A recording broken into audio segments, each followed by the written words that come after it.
Hey everyone, we're going to the Gen Con again. It's going to be our third year going. They always have a lot of great games being released or demoed there. So we put together a list of ones that we're really excited about. Here we go.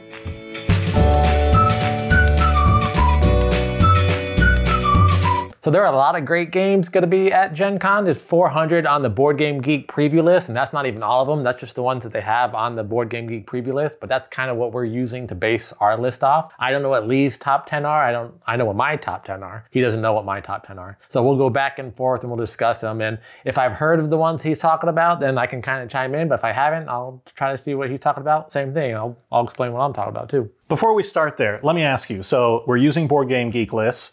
How did you start off? Did you just start, all right, number one, A for Apple, and then go down, or? Well, I mean, I had already seen a lot on Instagram and on YouTube because I watch a lot of the other channels and seeing what their lists are. So I'd already seen a lot that people are talking about, things that people are excited.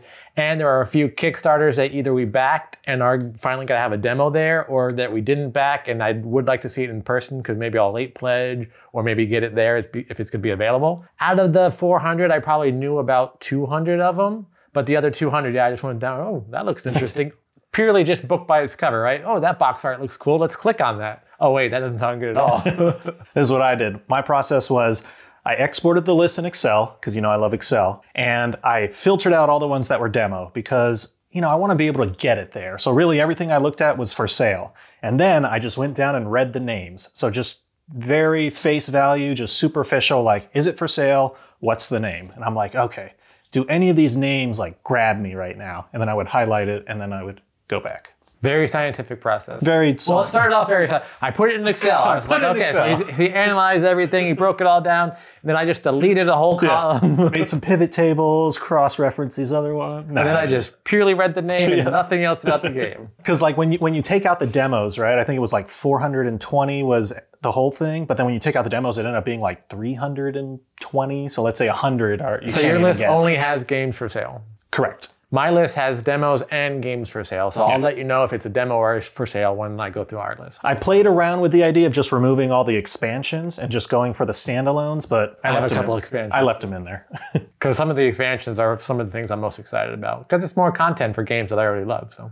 All right, so we know how you made your list. What is your list? What's your number 10? All right, number 10 is Tribes of the Wind. Now this one, I like tribes, I like wind. No, I'm just kidding. So this one, I was reading the description. It was like, okay, you play your cards, collect resources. You also have abilities, and you can build your tribe's powers and stuff like that. So I'm a sucker for like asymmetric and what might be different about mine, or at least it sounded like it. But one thing I noticed was like, be careful the cards you play because the back of your opponent's cards could change, I don't know, like what happens or how it goes down. I'm not sure. But that sounded pretty interesting to me. And then the artwork, the pieces, all of it looked kind of fun. All right, so number 10 on my list is the art project. It's a demo, so you can demo it at Gen Con. You won't be able to buy it. Its distributor or publisher in the US is the Op. It has a couple other people behind it, but it's the Op game. So that kind of level of quality as far as the production value on it. So I'm expecting it to look very nice.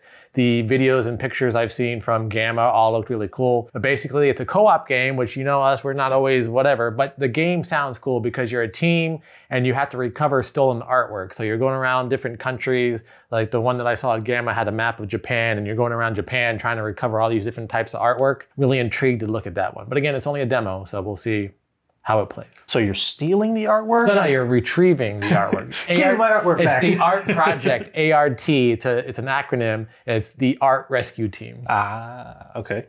Number 9 was Barcelona. I've seen that one. It's been pretty high on Board Game Geek. What's it about? Board Game Geek, and then also I think I've been seeing it on my social, just kind of popping up, like, hey, take a look at this. Did you actually take a look at it? No, not on my social and stuff. Bad advertising. Only because I was looking at these other things. So I went there, and you're in the streets of Barcelona. It's got the big building, Familia Sagrada, or something like that. Yeah. Mainly what caught my eye was the name, Barcelona.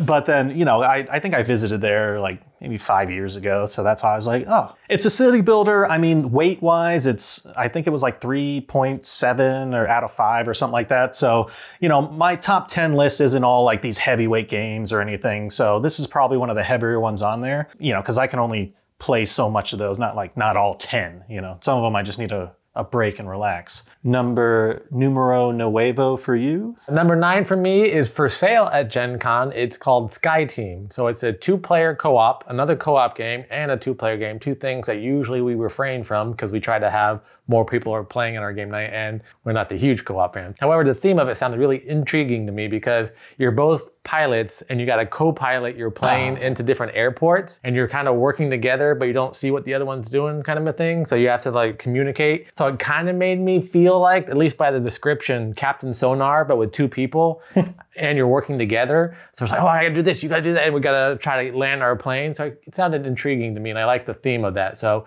if it doesn't really ring all those bells, then maybe we'll have to come up with our own. Did I say nuevo? Is that new? Your number new. Your number new. Whoops, sorry. So my number 8, and this is kind of the reason why I took demos out, is the Fox experiment.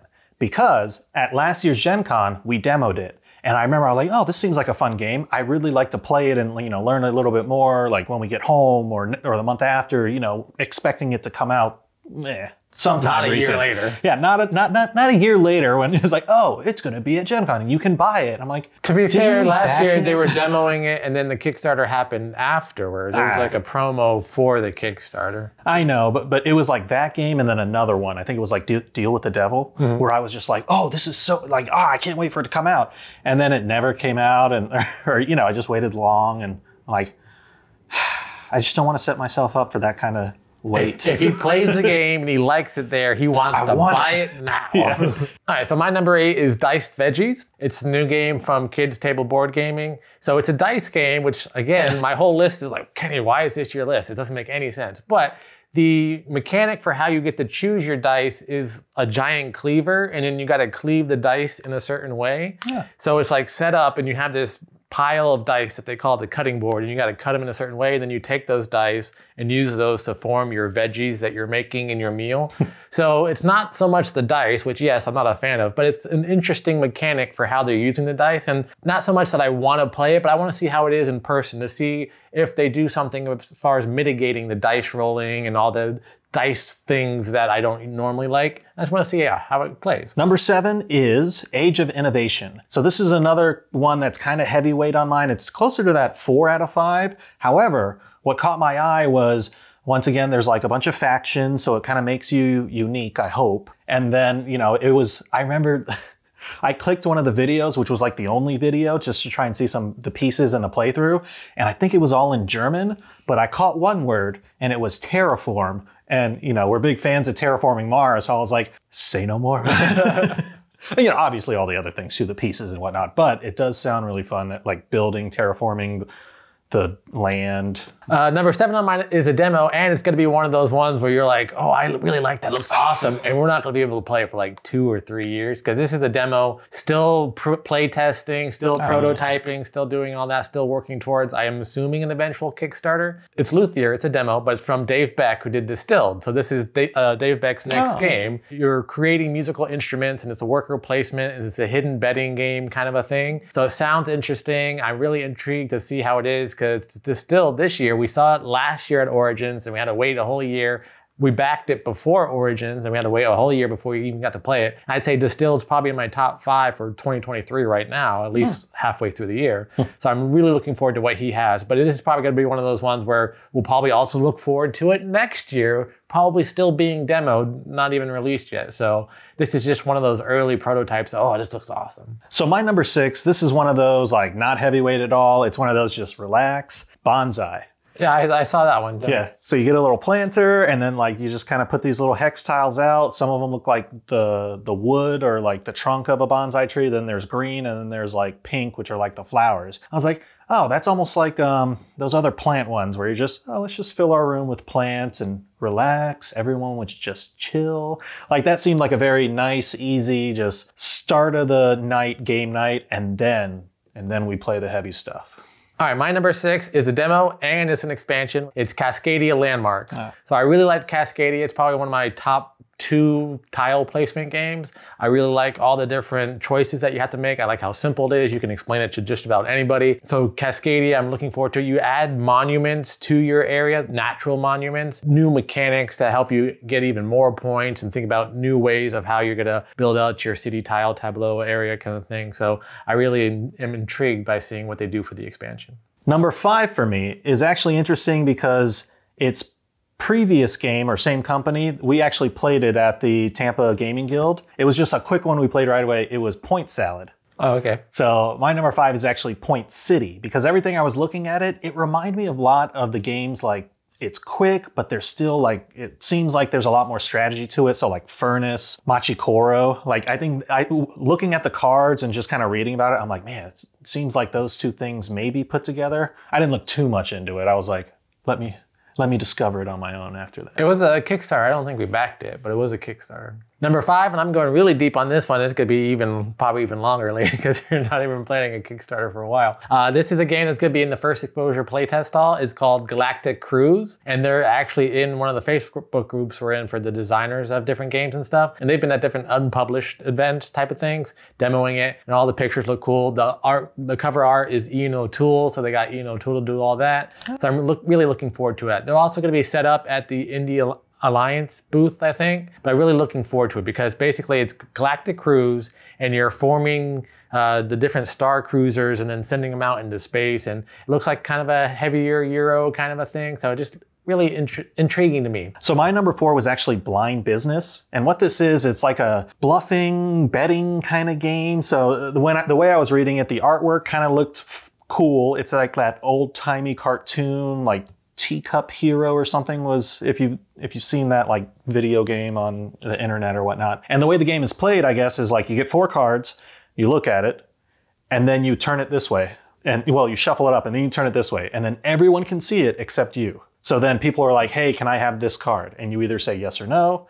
If you say no, then something about like you add it up. So basically like you want to get rid of your bad ones and you want to take good ones from people. It almost reminded me of like White Elephant, because if someone steals from you, then you can steal from them, and then and then you add up your points or something. So I think that's kind of cool because it involves a lot of people, and you're all just kind of like bluff, like, oh, I want that one. Like, oh, did he pick a good one? Is he just trying to get me to? All right, so number 4 is my last demo. However, it should be coming out soon because it is CGE, so it's a huge company, and usually they demo right before they release it. So they'll probably release this at PAX Unplugged or Essen or one of those, but it's Cata Aura, which is you're building up in this silver mine kind of a thing. But what really intrigued me are there these double-sided cards, which kind of reminded me a little bit of our game Timelancers, where we have 2 cards, but it's a tableau. This one's literally you're using it to attack different people or take a different actions. And when you use one action, you can't use the other. So you have to decide which action you want to use when you play it. Oh. So it kind of has that deck building, choose your action kind of a thing. And it's CGE. So, I mean, Lost Ruins is one of my top 5 games of all time. So I'm really curious to see how they go. They always have good production value on their games, so I'm sure it's going to look beautiful. The artwork that they have on Board Game Geek looks awesome. All right, top 3. What's number 3, Lee? Number 3 is 3-Ring Circus. Oh. Why, is that yours too? That's my number 3 too. Not just in the top 3, it's my number 3 as well.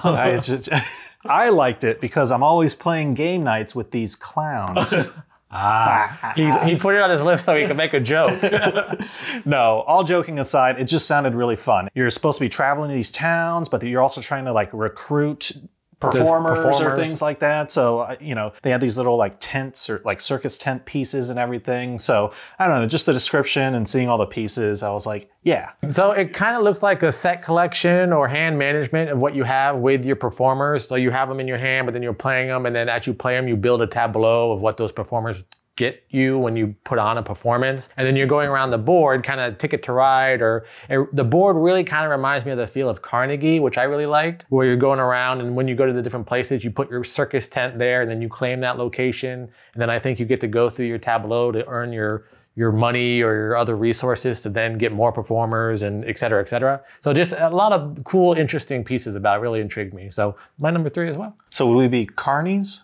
Well, we'd be the circus master. We wouldn't be the carnies. We'd be in charge of the carnies. Okay.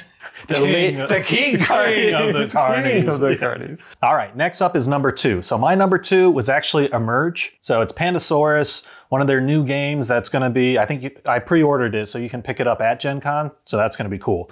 This one's like these islands come up and then you've got your own like research board that as you go, you can it's going to be different from your research board. So that whole thing, engine building, tableau building, like me picking my own abilities or something. I'm always a big fan of like those types of games to see if I can like build the best engine or stringing together things. Now, I don't know if that's exactly how it works, but that's the vibe I got and it sounded really cool to me because we're researchers. So I like being all sciencey.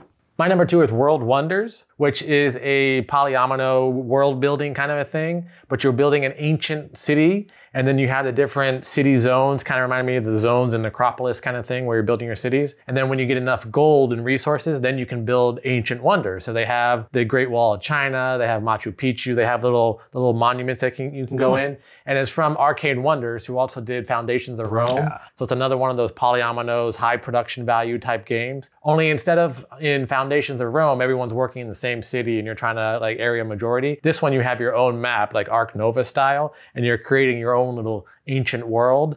And we love history. Again, as you know from Timelancers, our game, we really love history. So I love all the ancient wonders that you can put in and just the way that it plays, it looked really fun. And number 1. Number 1 for me, I'm gonna go Pandasaurus again. It's gonna be After Us. Like we hadn't really seen a lot from Pandasaurus. I feel like last year or just they've been, locked away, just hibernating, like really putting together these games because, my top 10 list is 3 of them. So 30% of my games are Pandasaurus. I think that's awesome because they really, they're really showing up this year. They were teaching you last year. Yeah, teasing they finally like, here, take all these games up. So After Us, this one's, I really like the kind of Planet of the Apes movies or story or whatnot. So this definitely reminded me of that because it's, it's supposed to be after humans and then now there's just all these apes and I think you start off as a certain species and then you're trying to like grow your ape following. Like we all start off with the same tamarins. Is that a type of monkey ape? All right. Start out with those, but then you can get like orangutans and like silverbacks or something probably. Like, I don't know. It just, you're building your ape team, I guess. You corrected it, and we were saying monkey. We're going to get comments down below. Apes aren't monkeys. Yeah. And my number 1 is an expansion, but it's also for sale. So my top 3 are all for sale, so we'll pick them up while we're there. But my number 1 is the Lost Ruins of Arnak, the Missing Expedition. I had mentioned it earlier that Lost Ruins is one of my top 5, and so they're coming out with new content that's available at Gen Con, so have it pre-ordered, gonna pick it up. It has 2 more expedition leaders, so those asymmetric power, so you can mix up the gameplay. But it also comes with a solo and 2-player campaign type mode that you can add to it. So it has 6 different campaigns that you do and you follow the story along. Not like a legacy game, but it's like just a campaign when you're following it through. Plus it has more content, more tiles, more cards, more stuff that you can just add. I don't think it's gonna be a huge game changer, but because it is one of my favorite games, the fact that it's new content, pretty excited about. You said solo and 2-player? So I think it's the same thing. It's like a campaign, but you can either play it as a solo or you can play it as a 2-player. They probably just don't want you playing with 3 or 4. It might make it too easy. But I think it's probably the same whether it's 1 or 2. It's just you're working as 2 people instead of 1 person. Yeah.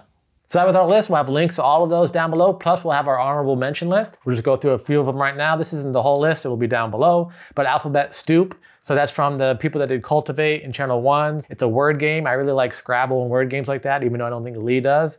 So Charcuterie is another one. It's also a polyomino type thing, but you're trying to get it. Disney Lorcana, of course. Right. We're not huge trading card fans, but we'll probably get that if we can get there soon enough to get it. Junk Drawer looks interesting, another polyomino one. Last Light really looks interesting to me. It's a 4X game, but it's supposed to be able to be played in under an hour. So that's one thing about 4X games. I'm always like, it takes so long. But this one's like, oh no, you could play it in an hour, play it fast, and it's like a sci-fi theme, so it really caught my attention. Pyramido, I thought you were gonna look at that, but since you didn't say demos, oh no, it's for sale. I'm surprised you didn't look at that. It kind of reminded me of Acropolis, where you're building up. So Pyramido, you're building your pyramid. So the different levels you build up, and then you got to get the tiles to do it, similar to Acropolis. Scram, which is the new one by Bezier Games. You got to get all the critters out of your little campsite. Wild Tiled West also looked kind of interesting. Wanted to throw that out there. I'm kind of curious about that, but we'll have a whole list of honorable mentions down below, so make sure you check those out. All right, so that was our top 10 list. What did you think about it? What's your top 10 list? Let us know some of your games you're looking forward to down in the comments below. Yeah, while we're walking around, if maybe we see some of those on there and we see them out, maybe we'll grab like 2 copies, do a playthrough, and do a giveaway. Yeah, let us know if there's any that you really want us to pick up a second copy, or if a game that we're not excited about, but you're really excited about and you want a copy of it for a giveaway, let us know in the comments below. We'll make sure that we can maybe check it out, and we'll decide if, yeah, okay, we can do that. Yeah, and also these lists aren't like, you know, set in stone. When we get there, it could be like, oh, you guys didn't hear about blah, blah, blah. And we're like, oh, that's number 1 now. Let's go get it. Squirrel. Yeah, exactly. So we'll see. And if you're going to be at Gen Con and you see us walking around, make sure to say hi. Or if you don't see us, go ahead and reach out to us on Instagram, DM us, and try to find us. We will have a copy of Timelancers. If you want to schedule a time to meet up at like a free game area, we can play Timelancers, or Party Tales if you want to play Party Tales, if you like the lighter games like that. And if you see us, go ahead and ask us if we still have any copies available, because we always give away copies of Party Tales while we're there. If you see us walking around and we still have any, give you a free game. Until next time, I'm Lee. And I'm Kenny. I go party like a board gamer.